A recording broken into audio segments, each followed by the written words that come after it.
existe uma relação científica da carne vermelha com baixar Risco de longevidade, sei lá, risco de morte. Associação. Existe uma associação, mas não chega a ser científico. Tipo, não é... É uma associação. O que é uma associação? A gente precisa ver como é o estilo de vida da pessoa. Pessoas que consomem mais carne possuem um estilo de vida menos regrado, digamos assim. Então são pessoas que comem mais churrasco, bebem mais álcool, pessoas que são mais sedentárias, né? Se você coloca a carne vermelha, patinho, maminha, que é bem magrinha também, né? Você cortou Isso é uma dica boa, tá? Cortou aquela gordurinha da maminha, você tem que cortar a gordura, cara. Não vai comer com a gordura. Ela fica extremamente magra. Ela não tem... O lombo suíno, ela não tem a gordura intramuscular ali, sabe? Bem pouquinho. Nos fiozinhos ali, né?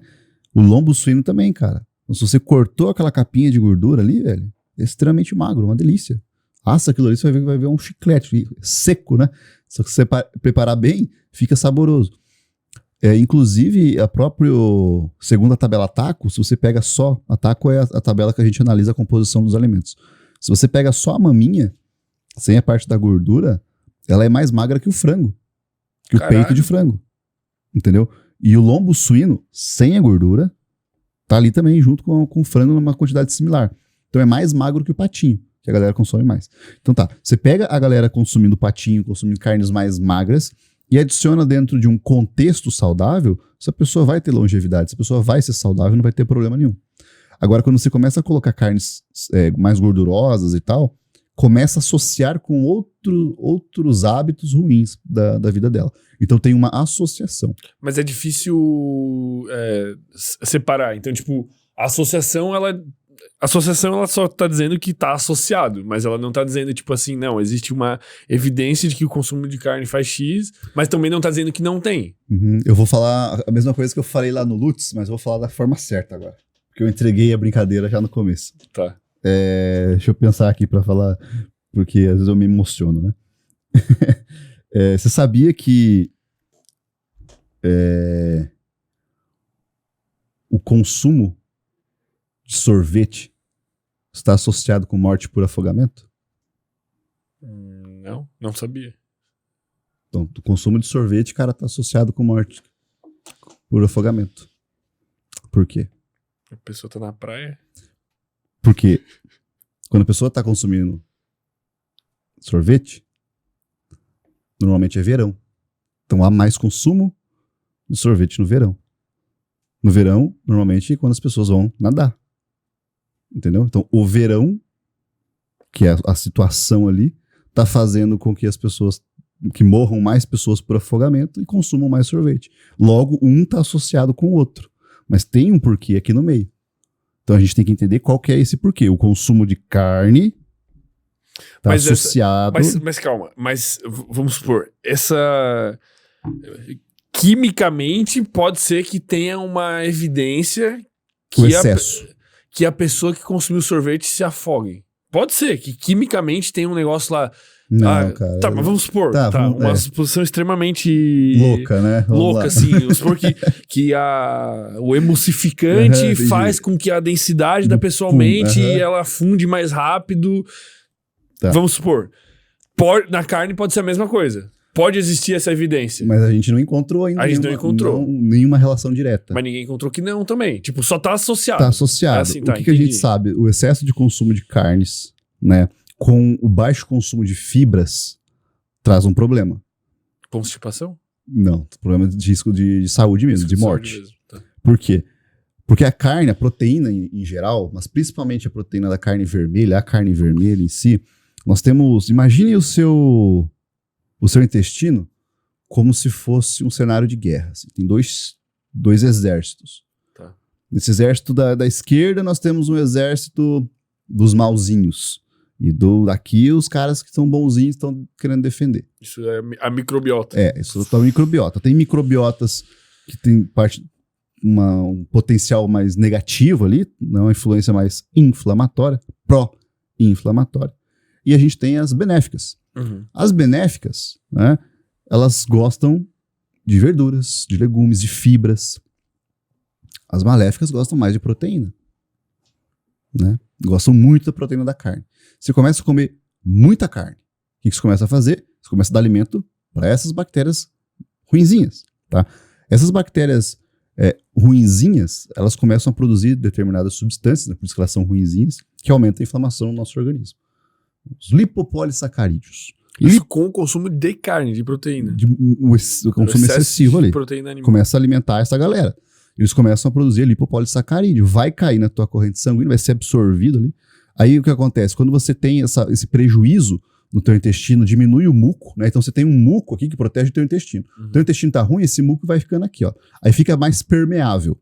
Começa a entrar mais coisa aqui para ser absorvido. Nessa absorção entra esse lipopolissacarídeo. Corre lá para a célula, aumenta a inflamação, aumenta a resistência à insulina, tem algum problema metabólico, tem inflamação. Nesse momento que ela aciona esse, lá no seu TLR4, né? No Tool Receptor 4, é uma cascata inflamatória. Caramba, velho, estamos sendo atacados aqui, ó. Tá vindo alguma coisa aqui, o organismo daí. Vamos dar uma resposta imune. O cara fica com uma inflamação mais elevada.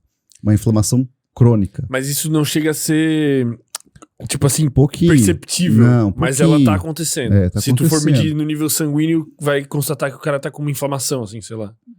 Difícil, cara. Difícil, porque entendeu? Gradativo. É gradativo ali. Essa inflamação vai aumentar a tua resistência à insulina, que vai aumentar o depósito de gordura, que aí vai começar a prejudicar até seu raciocínio, no caso que você tá falando aí, né? O cara começa a ficar com o corpo mais inflamado. Que hoje todo mundo fala isso também, né? Ah, porque inflamação, não sei o que, porra, mano. Depressão, tu tá inflamado. Mano, inflamação é um negócio básico do organismo. O organismo tem que inflamar. Entendeu? E nós temos uma resposta da nossa imunidade inata que é feita para isso. Nós sabemos lidar. Qual que é o problema da inflamação? A inflamação crônica. Então você está constantemente fazendo isso. Consumindo muita carne e jogando muito desses lipopolissacarídeos lá dentro para causar essa inflamação. Esse é o problema. Entendeu? A inflamação aguda não vai ter problema de você ir na churrascaria comer 1 quilo de carne e amanhã eu tô doendo. Não, isso não vai acontecer. Inflamado. Mas agora, vai lá, você trabalha viajando lá. Todo dia almoça numa churrascaria, só come 2 vezes por dia, no almoço e no jantar, churrascaria, carne, né? Fudeu. Tem muita gente que vive assim. Aí começa a ter problema. Então o que a gente tem que fazer? A gente tem que dar substrato energético para quem é bonzinho, para ganhar essa guerra virtual, né? Qual que seria o consumo de carne recomendado, assim, por semana, tu diria? Saudável.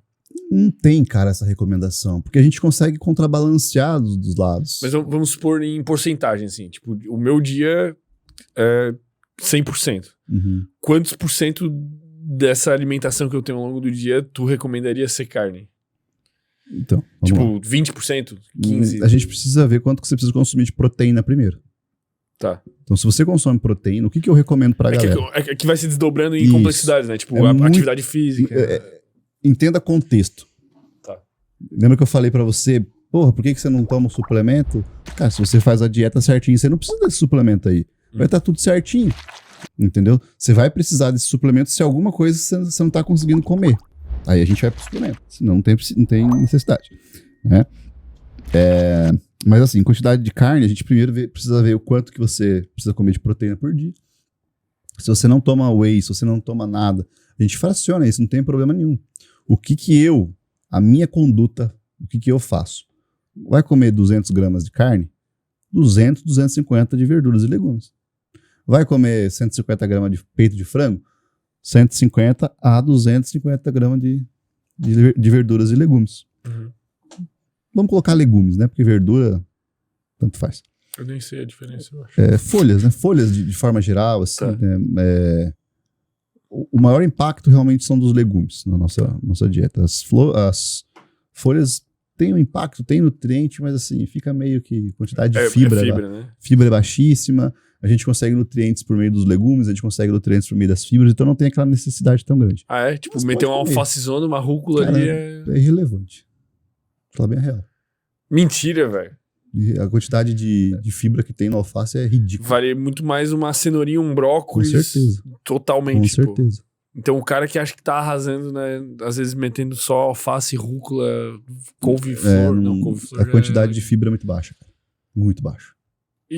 E não é quase que ruim, então? Não, Tipo, assim, é bom porque não traz malefício nenhum pra tua saúde. Ele vai te trazer um benefício de, às vezes, trânsito intestinal, assim. Né? Porque a folha, ela é celulose. E talvez saciedade também, né? Não tanto. O que promove mais a saciedade é fibra mesmo. O alface vai ajudar o rapaz a deslizar mais tranquilo. Entendi. Pela questão da celulose, que nós não digerimos a celulose. Tá? A celulose também é um polissacarídeo, igual o amido. Amido presente na batata é um polissacarídeo. A celulose também é um polissacarídeo. Só que nós não temos enzimas para quebrar a celulose. A celulose. O amido a gente tem. Então a celulose ela vai passar tranquilão. Mas ali. o amido não é o do milho, pô? Eu tô viajando. Cara, amido vai ter no milho, na batata, no arroz. Mas daí do milho, o milho tem que ser mastigado, senão ele sai inteiro, né? Porque daí precisa dar quebra... Isso, porque se você consome o milho inteiro, a casca do milho é celulose. Ah, entendeu? tá. Daí ela nem começa a ser Daí digerida. ela não vai ser digerida, vai bater as enzimas ali e fala, ih, cara, isso aqui a gente não quebra, manda embora. Daí o milho sai inteiro. Vamos voltar no consumo de carne. Ah, é verdade. Então faz assim. Eu trabalho dessa forma. Eu gosto de colocar... Ah, beleza, cara, vai consumir ovo, fruta no café da manhã, psyllium no café da manhã, aveia no café da manhã. Vai consumir carne, verduras e legumes. Como que eu Eu estruturo? não entendi a relação do ovo com... Porque é proteína. Então, coloquei proteína... Mas tu encara o ovo diferente do que tu encara a carne? Ou tipo, tu só encara é como proteína, uma proteína? cara. É Foda-se, proteína. tá. Eu enxergo como proteína. Tem diferenças, né? Na matriz nutricional. Isso é muito importante para quem prescreve dieta entender que é muito importante a matriz nutricional do alimento. O que é essa matriz? Tudo. O alimento. O alimento ele não te oferece só proteína. Ele é É um cheio alimento. de Ele vai te coisas. oferecer outras vitaminas, né? Por exemplo, o ovo vai oferecer A. vitamina B12, principalmente. Porra, muito não tô boa. sabendo nada, velho. Vai te oferecer gordura, né? Vai te oferecer um combo ali. A carne também te oferece tanto as vitaminas ali, mas também o ferro, a própria proteína. Então a gente tem que entender a matriz nutricional. A carne, normalmente, por questão de digestibilidade e tudo mais, eu coloco mais verduras e legumes. O ovo tem uma digestão um pouco mais tranquila, mas ainda assim é proteína e eu gosto de colocar mais verduras e legumes. Então o que eu faço? Uma estrutura muito boa para quem quer começar uma dieta mais simples, da forma mais simples possível. Começa dividindo de 4 a 5 refeições por dia, né? 4 seria o ideal, ou 3 no mínimo do mínimo. Mas para quem treina, cara, vamos colocar 4 para a questão da divisão das proteínas. Você vai comer proteína no café da manhã, você vai comer proteína no almoço, você vai comer proteína ali na tarde, umas 7 horas mais ou menos, e proteína antes de dormir. Tá? Meia hora antes de dormir ou até 2 horas antes de dormir, se for carne, no caso, para não ficar pesado, né? Café da manhã pode ser legumes e verduras, mas por questão de praticidade e sabor, fruta, né? Almoço, carne, se quiser, legumes e verduras. Lanche da tarde, proteína de novo, mas tem que ter uma fruta, ou tem que ter aveia, tem que ter uma fibra junto. Jantar, ceia, né, o que for ali, de novo, proteína, uma verdura, um legume. É a regra, eu costumo colocar a regra do 1%. Qual que é a regra do 1%? Cara, a regra do 1%, isso aqui é pra uma galera mais avançada, assim. O cara que já tá, né, vivendo, já gosta de comer a verdura e o legume, já comer 1% do seu peso em verduras, legumes e frutas. Tá. Então, por exemplo, você tem 90 quilos? 90 quilos, 900 gramas por dia. Caralho. Acho Não que... é muito. Óbvio que é, Não velho. é, velho. Se você come melancia, tem pouquíssima caloria, velho. Aí você vai colocar, começando, né? 50% disso, frutas, 50% verduras e legumes. Tá, é possível. É tranquilo, cara. Eu acho que se bobear eu como isso. Cara, Tô comendo então, fruta pra caralho. Se você ultimamente. come, vai dar 900 gramas aí, 450 gramas de cada. 225 gramas de legumes e verduras no almoço, 225 gramas à tarde. No café da manhã é a mesma coisa. 225 gramas, por exemplo, de mamão e da tarde 225 gramas de melão, cara. Porra, tranquilão. Ou a banana, dependendo da tua dieta. Só que a fruta, nesse caso, a gente precisa contabilizar ela, porque ela tem mais calorias, né? Ela tem carboidrato ali e tal. As verduras e legumes, pra quem tá começando, nem conta Não nada. conta. Manda embora. Gostou desse corte? Deixa o like, se inscreve. Enquanto a gente tá aqui, tu tá apoiando a gente. Daqui a pouco a gente tá com 1 milhão. Tu vai falar que tu foi um dos primeiros, hein?